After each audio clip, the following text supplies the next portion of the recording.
Good day, ma'am. Good day, everyone. Our group are tasked to make a report on the theorems of Fermat, Euler, and Wilson.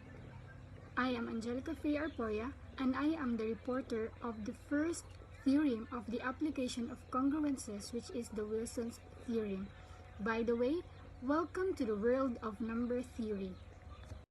Today, we will state the first theorem of application of congruences, which is the Wilson's theorem, and illustrate with examples. So theorem 29, or the Wilson's theorem, it states that if p is a prime number, then p divides p minus 1 factorial plus 1. Proof: when p is equals to 2, the congruence holds. Now, let p greater than 2. Using theorem 26, we see that for each 1 less than or equal to m less than or equal to p, there is an inverse, 1 less than or equal to m less than or equal to p, such that m times n is congruent to 1 mod p. Thus, by theorem 28, we see that the only two integers that have their own inverses are 1 and p minus 1. Hence, after coupling the integers from 2 to p minus 2, each with its inverse, we get 2 times 3 up to p minus 2 is congruent to 1 mod p. Thus, we get 1 times 2 times 3 up to p minus 2 times p minus 1 is congruent to p minus 1 mod p. As a result, we have p minus 1 is congruent to negative 1 mod p. Example 1.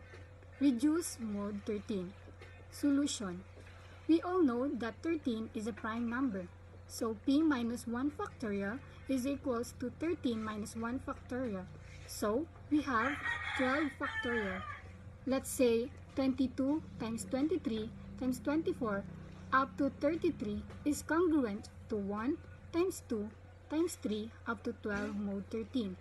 As a result, 13 minus 1 factorial is equals to 12 factorial is congruent to negative 1 mod 13. 13 divides 13, and this proves the Wilson's theorem. Example 2. Explain why 17 factorial is congruent to 1 mod 19. Solution. We know that 18 factorial is congruent to negative 1 mod 19. Hence, dividing both sides by 18 is congruent to negative 1 mod 19. We conclude that 17 factorial is congruent to 1 mod 19. In this problem, we follow the case of p minus 2 factorial is congruent to 1 mod p. Theorem 30.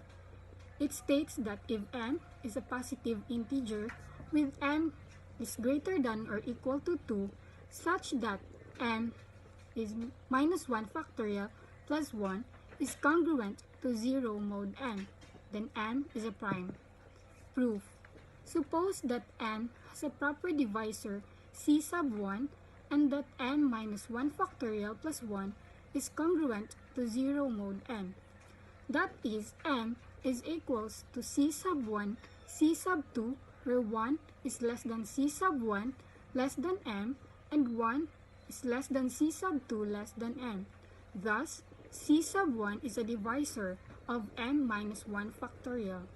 Also, since m divides m minus 1 factorial plus 1, we get that c sub 1 divides m minus 1 factorial plus 1. As a result, by theorem 4, we get that c sub 1 divides m minus 1 factorial plus 1 minus m minus 1 factorial, which gives that c sub 1 divides 1. This is a contradiction, and hence m is prime. Example 3.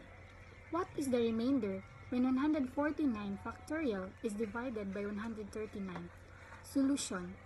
We all know that 138 factorial is congruent to negative 1 mod 139. 149 factorial is congruent to 149 times 148 times 147 up to 139 times negative 1 mod 139. Also, 149 is congruent to 10 times 9 times 8 up to 0 times negative 1 mod 139. As a result, 149 factorial is congruent to 0 mod 139. Therefore, the remainder when 149 factorial is divided by 139 is 0. For any primes p and q, where p is greater q, it follows that p minus 1 factorial is congruent to 0 mod q. That's all for the discussions about the Wilson's theorem, and I hope you learned something from it. Thank you. Good day, ma'am. Good day, everyone. My name is Pinan G. Burgos. Today, I'm going to discuss about the Euler's theorem. Euler's theorem. In Euler's theorem, if m is a positive integer and a is an integer such that a and m equals 1, then we have a generalization of Euler's theorem. We have a to the phi of m is congruent to 1 mod m. And now we have an example here. We have 3 to the 4th equals 81, and it is congruent to 1 mod 5. Also, we have 2 to the phi of 9 equals 2 to the 6th equals 64, then it is congruent to 1 mod 9.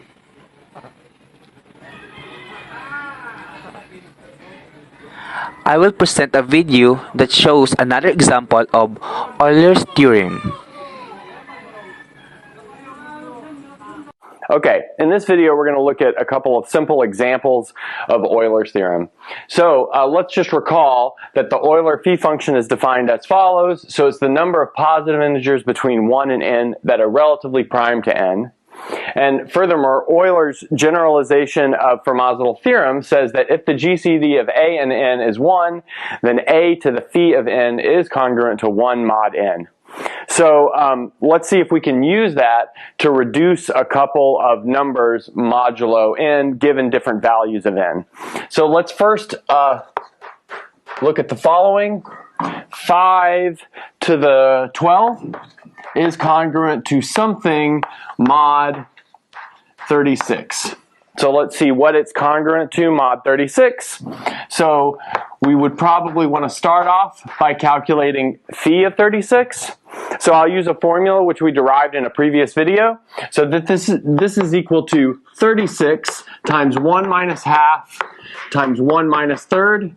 So it's equal to the original number and then 1 minus the reciprocal of all of the prime factors. So 2 and 3 are the only prime factors in this case. So you can check that this is indeed 12. So what we have here is 5 to the phi of 36, and 5 and 36 are relatively prime, so that gives us this is 1 immediately. Okay, great. Now the next one we want to look at is 3 to the 44 is congruent to something mod 10. Great. So again, we'll probably need to look at phi of 10, and we'll use this same formula. So this will be 10 times 1 minus half times 1 minus 4/5. And it's easy to see that this is equal to 4. Great. Now, we probably want to do this in a couple of steps now. So since this is 4, this is 44. So maybe the best strategy here is to write this as 3 to the 4 to the 11. And then we know that 3 to the 4 is congruent to 1 mod 10. So this gives us, this is 1 to the 11 mod 10, which is just 1 mod 10. Okay, cool. So let's look at another small example, and then we'll look at a bigger example. So let's look at 7 to the 30 is congruent to something mod 15. Great, so we'll use the fact that phi of 15 is 8. So phi of 15, again, is 15 times 1 minus third times 1 minus fifth, which is 8. And now notice, 8 does not divide into 30, but we can use the division algorithm to break 30 into parts. So here's what we'll use. We'll use 30 equals 24 plus 6. In other words, this is 8 times 3 plus 6. So we use the division algorithm with 30 and 8. Okay, great. So that's going to leave us with 7 to the 8 times 3 plus 6, which is the same thing as 7 cubed to the 8th power times 7 to the 6th mod 15. Great. Now we know that this part is 1, so that means this whole thing is 7 to the 6th mod 15. So what we need to do now is simplify this 7 to the 6th. So here's what we can do. We can notice that 7 squared is equal to 49. And let's see, 49 is equal to 4 mod 15. And now if we do 7 to the 6th is the same thing as 7 squared cubed. So what we're left with is 4 cubed. So that means this is equal to 4 cubed mod 15. But now 4 cubed is 64. But 64 is 4 mod 15. So the whole final answer is 4 mod 15. Okay, so good. I think this is good for this video.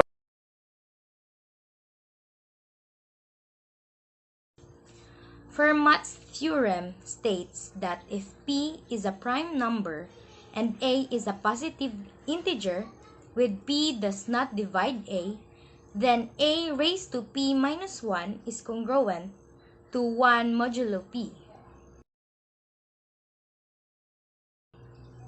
If P is a prime number and A is positive integer, then A raised to P is congruent to A modulo P. This theorem says that the remainder of A raised to P when divided by P is the same as the remainder of A when divided with P.